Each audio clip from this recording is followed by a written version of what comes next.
Canada is not planning. Canada is not debating. Canada is not considering anything.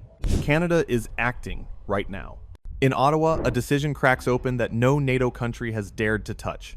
A signed contract, a sealed deal, 88 American stealth fighters, the F-35, the crown jewel of Western air power. And yet the ground is shifting. The price tells one story. $19 billion turns into $27.7 billion. Then it keeps climbing. $33 billion over the life of the program. The Treasury bleeds. Parliament stiffens. The public stares at the numbers and feels something else underneath. This is not about money anymore. This is about control. A fighter jet once meant ownership. You bought it. You flew it. You fixed it. You upgraded it.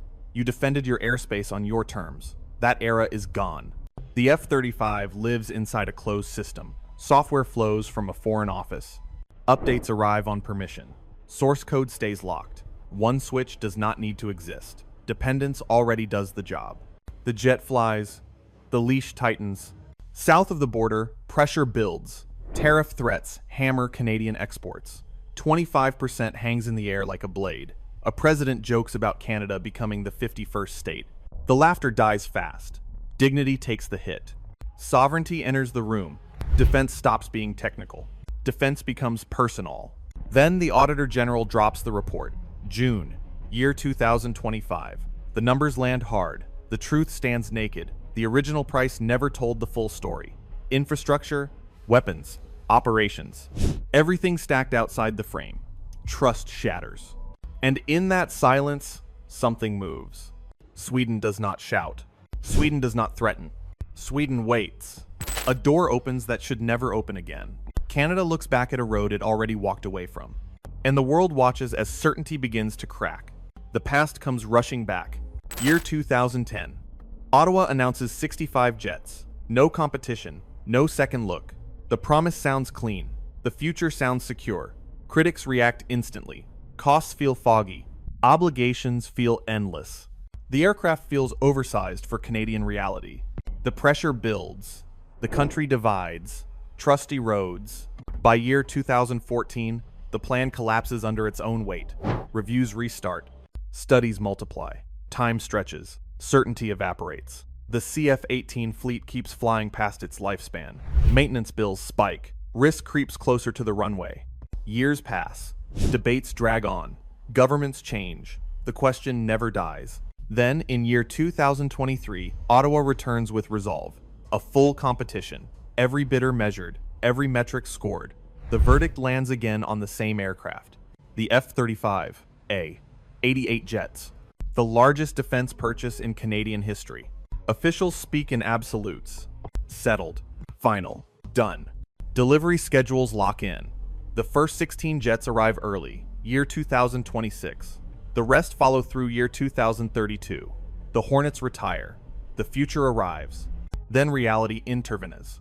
Trade relations sour. The temperature drops. Tariffs threaten livelihoods.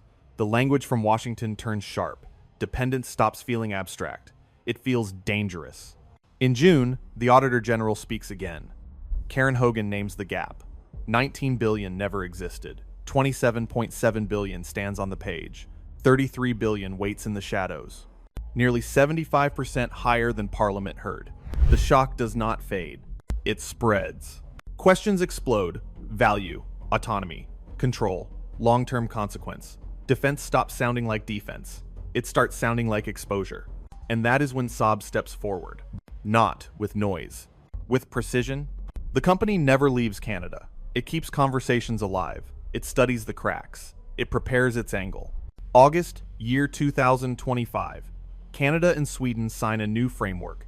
Defense cooperation, aerospace alignment, Arctic security at the center. The timing cuts clean. The Arctic hardens. Russia pushes north. China follows. Ice melts. Routes open. Pressure concentrates. Saab points to its origins. Cold weather, short runways, northern survival. Then comes the offer. Every Gripen assembled in Canada. Technology transferred. Upgrades done domestically. 12,000 to 12,600 jobs created across the aerospace sector. The debate ignites. This stops being about jets. This becomes industrial power, economic dignity, strategic independence. Canada does not listen quietly. Industry Minister Melanie Joly speaks openly. Defense spending must deliver more than protection. It must build capacity. It must stay home. The message lands.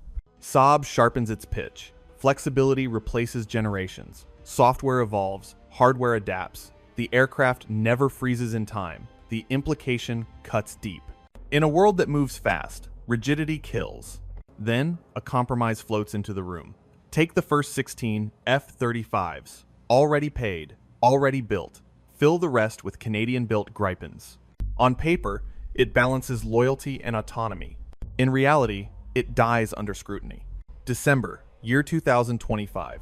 Radio Canada publishes leaked evaluation documents. Numbers speak without mercy.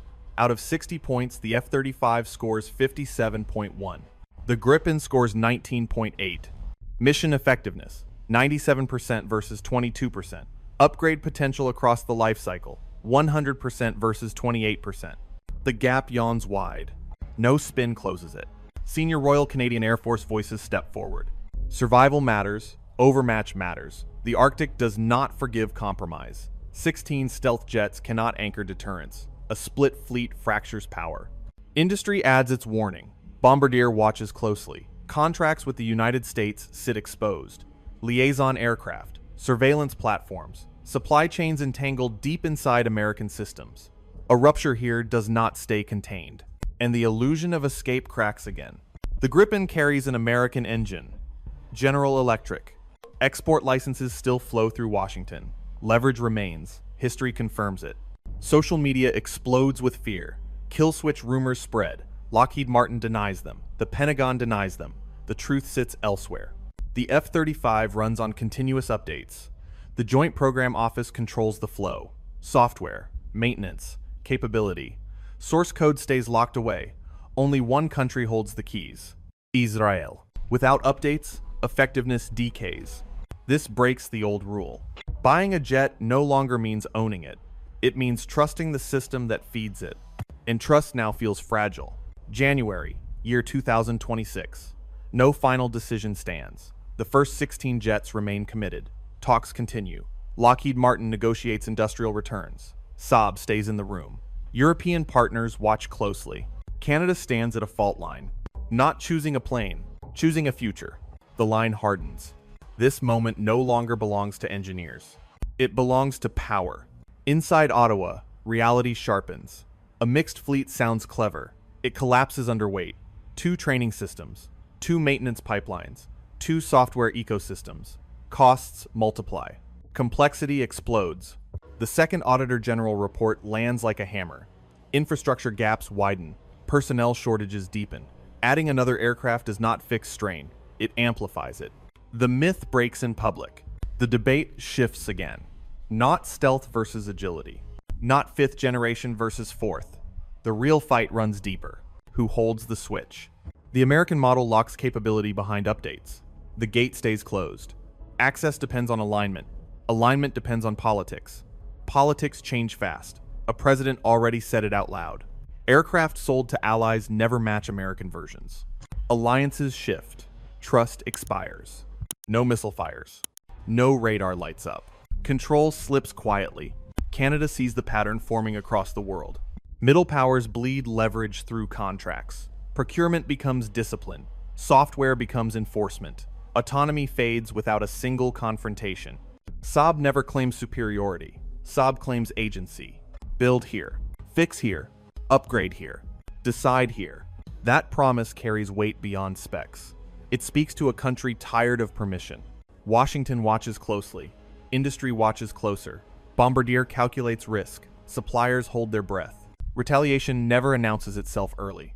It arrives later, through approvals, through delays, through silence. The pressure squeezes from both sides. Walk away from the F-35 and risk economic backlash. Stay fully committed and accept permanent dependence. There is no clean exit, only choices with consequences. Inside cabinet rooms, language turns blunt. Absolute overmatch matters. Deterrence matters. Russia probes the Arctic. China tests boundaries. The North opens. Threats do not wait for philosophical comfort. 16 stealth jets cannot anchor a continent. 88 can. And yet, owning power without control feels hollow. The final realization settles in. This crisis never centered on aircraft. It centers on sovereignty in the digital age. Weapons now arrive as platforms. Platforms arrive as services. Services arrive with terms. Terms reshape nations. Canada stands exposed to a truth many governments avoid. The next war does not begin with explosions. It begins with contracts. As year 2026 unfolds, Ottawa holds its position.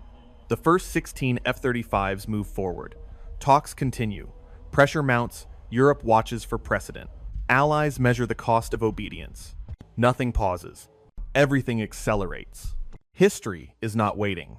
It is happening now. And the verdict cuts clean. In the modern battlefield, strength without control becomes liability. Power without autonomy becomes illusion. Defense without dignity becomes submission. The world will remember what Canada chooses here, not because of the jets it flies, but because of the leverage it refuses to surrender. Silence settles after the arguments burn out. Not relief, not closure, recognition. Canada sees the trap clearly now. Not hidden, not theoretical, written into contracts, embedded in code, reinforced by politics that shift overnight. This is not an American problem. This is not a Swedish solution. This is the reality every middle power now faces. Weapons no longer end at the runway. They extend into servers, into updates, into approvals that never make headlines. The battlefield moved, quietly, permanently. For decades, strength meant steel, speed, firepower. Now it means access. Who controls upgrades? Who controls data? Who decides when capability rises, NS, or fades? Canada does not panic. Canada does not grandstand. Canada pauses and measures the cost of obedience. Walk away, and retaliation lurks in procurement pipelines and industrial contracts. Stay in, and sovereignty thins one update at a time. No option comes clean. Every path extracts a price. This moment does not crown heroes. It exposes systems. The lesson spreads beyond Ottawa. Europe listens. Asia takes notes. Smaller allies feel the pressure tighten. The era of buying protection without strings is over. Power now arrives bundled with expectations. And history records this clearly. The next conflict does not begin with jets screaming across borders. It begins with clauses buried on page 200. With software keys withheld. With leverage applied in silence. Canada stands where others soon will. Forced to choose not between aircraft, but between dominance and agency. Whatever comes next, one truth locks in place. Sovereignty no longer disappears overnight. It erodes quietly, transaction by transaction. And the nations that survive the digital age of war will not be the ones with the most advanced weapons. They will be the ones who refuse to surrender control of them.